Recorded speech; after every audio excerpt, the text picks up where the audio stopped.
Alphabet Hide and Seek. Late at night when everyone else is sleeping, the alphabet letters play hide and seek. They do it in secret, jumping out of the words in their books and hopping onto the floor. Letters get in line, says B. Letter B is the boss. Call your name so we know that everyone is here, B says.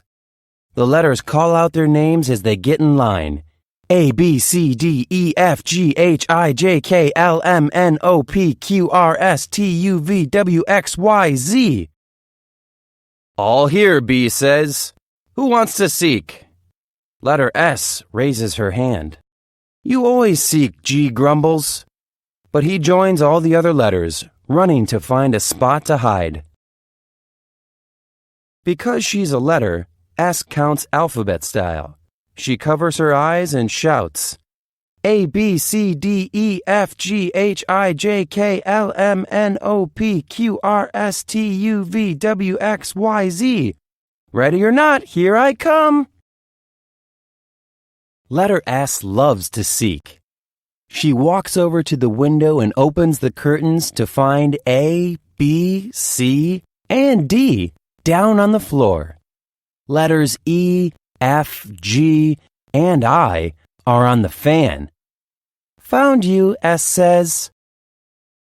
She finds J, K, L, and M mixed up in a magazine, and N, O, P, and Q quivering in a glass of ice water. Letters R, T, U, and V are very, very visible. You silly letters, S laughs. She finds W, X, Y, and Z zipped inside a backpack. Where's H? S says. Letter H loves to hide, B says. He's the best hider we've got. Come out wherever you are, S says, and H hoots in victory. Here, here, here, H says, hopping from his hole.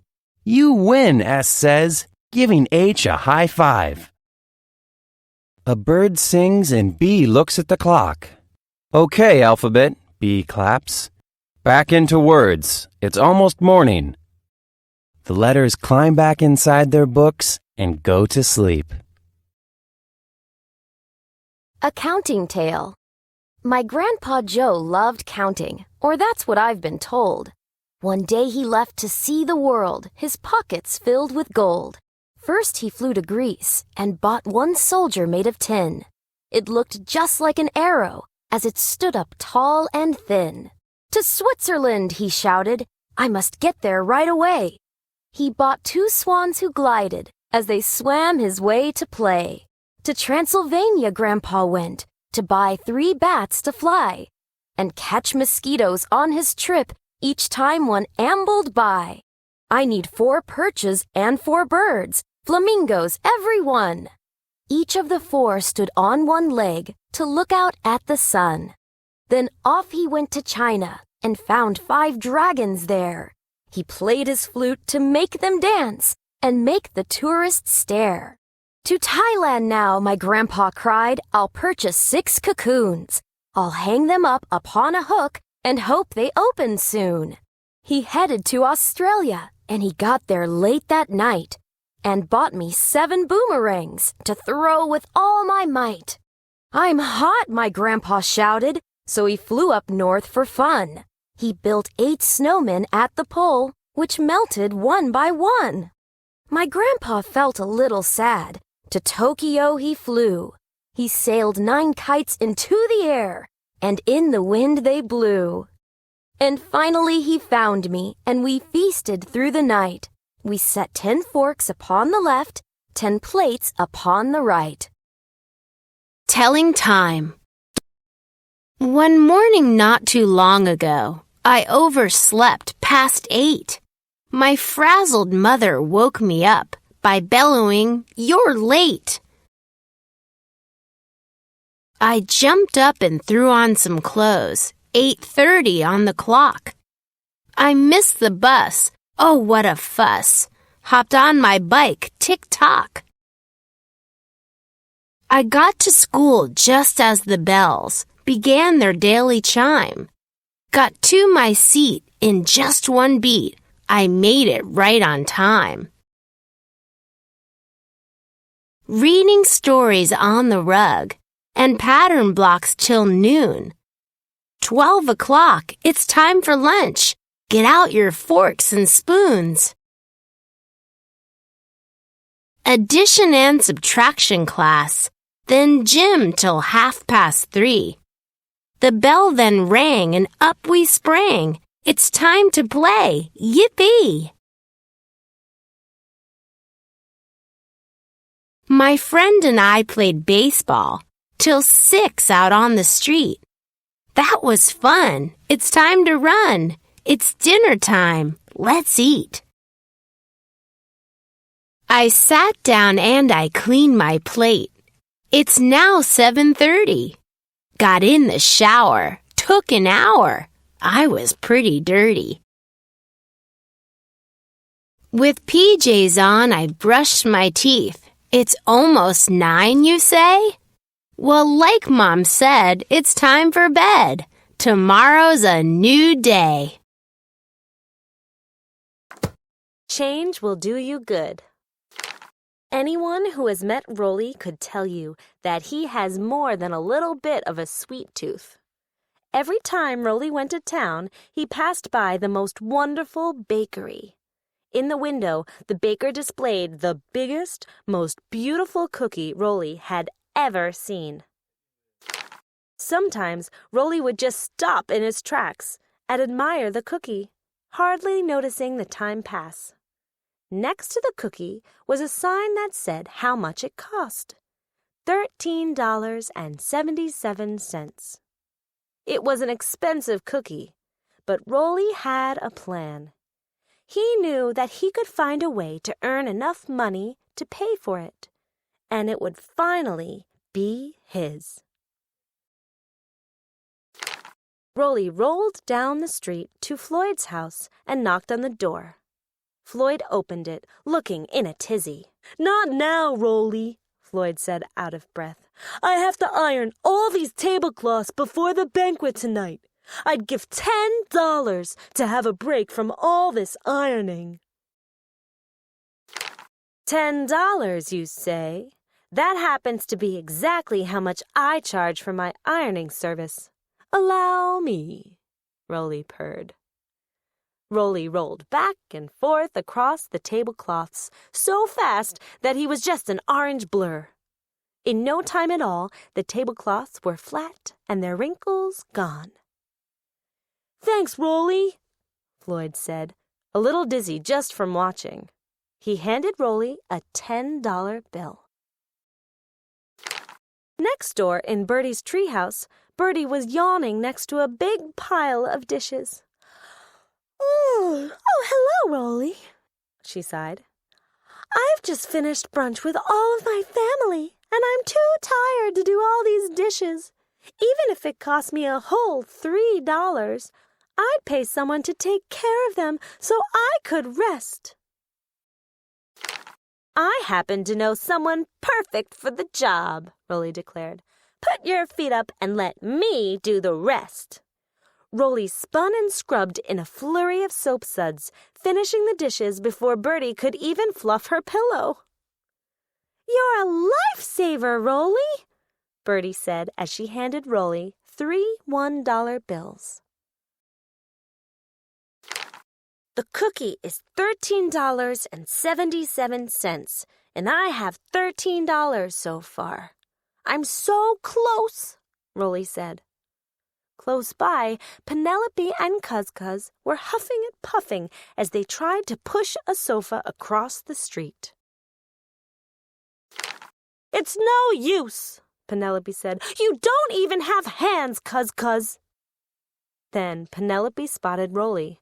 "Rolly, if you help us move this sofa, you can have all the coins that have fallen in between the cushions." "You have yourself a deal," Rolly said. Rolly went to the top of the hill and tumbled down, gaining speed until he rammed into the side of the sofa. pushing it across the street and into Cuz-Cuz's living room. Under the cushions, Rolly found 2 quarters, 2 dimes, and 1 nickel, and 1 penny. 76 cents! Now I have $13.76 all together, he hooted. The sun was setting. The bakery was about to close, and Rolly still didn't have enough for the extraordinary cookie. He made his way back home, but stopped by the bakery to see the cookie one more time. "What are you up to, Rolly?" said Muggo, who was passing by. Then Muggo looked up and saw the cookie. "Wow!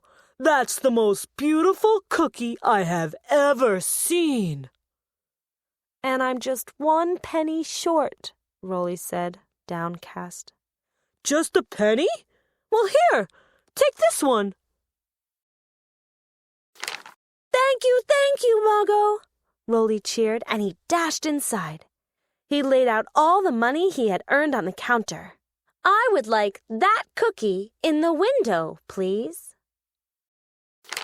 Knowing that he had worked hard to earn it made having the cookie feel even more special. But Rolly felt the greatest joy when he got to share it with all of his wonderful friends. The Ugly Duckling. Once upon a time, there was a duckling born on a quiet farm. His brothers and sisters were small and covered in downy yellow feathers. The duckling was bigger than the rest of them. Instead of soft and yellow, his feathers were rough and gray. Instead of quacking, the duckling honked.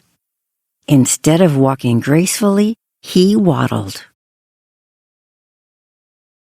All of the animals on the farm teased him for being so strange. "He's so ugly," his neighbors whispered when they thought he wasn't listening. This made the duckling so sad that one night, as the other ducks slept near the barn, he snuck away to find a new home. He waddled over the hills and through the woods until he came upon a cozy little house. Inside, he found a kind old woman who lived with a rooster and a cat. "You're not ugly," they told him.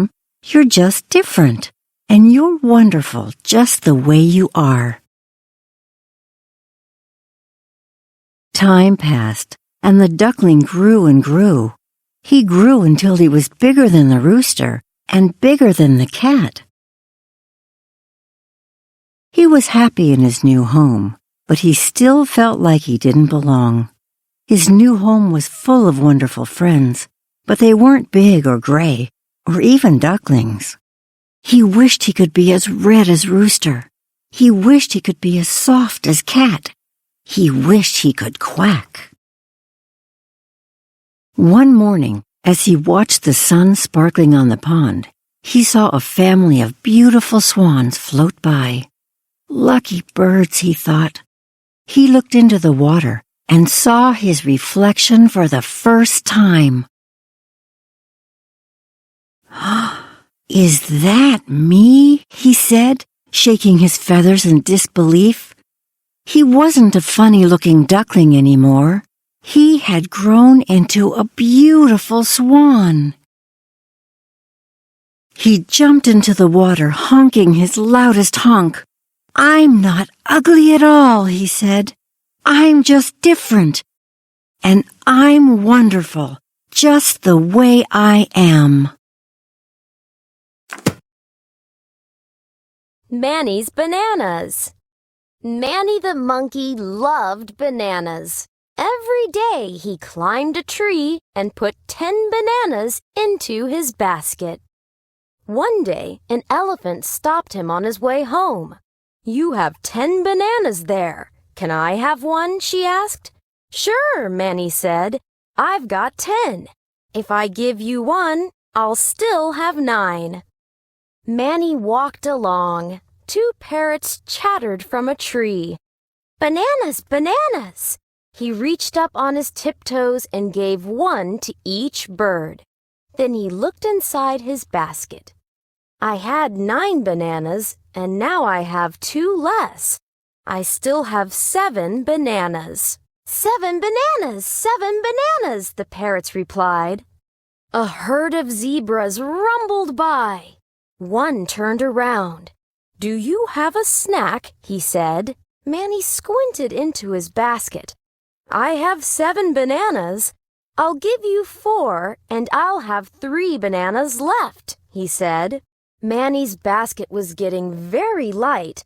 He was almost home when he ran into a big orange tiger licking her lips. If you're hungry, Manny gulped, I have 3 very tasty bananas. The tiger ate all 3 at once and lumbered away. Manny breathed a sigh of relief. He peered inside his basket. I had 3 bananas, and the tiger ate 3. Now I've got 0 bananas left, he said. Zip, zilch, 0. Manny's stomach grumbled. Just then, another monkey came around the corner with a basket of her own. Manny looked up hopefully. You wouldn't happen to have a banana, would you? He asked. The end.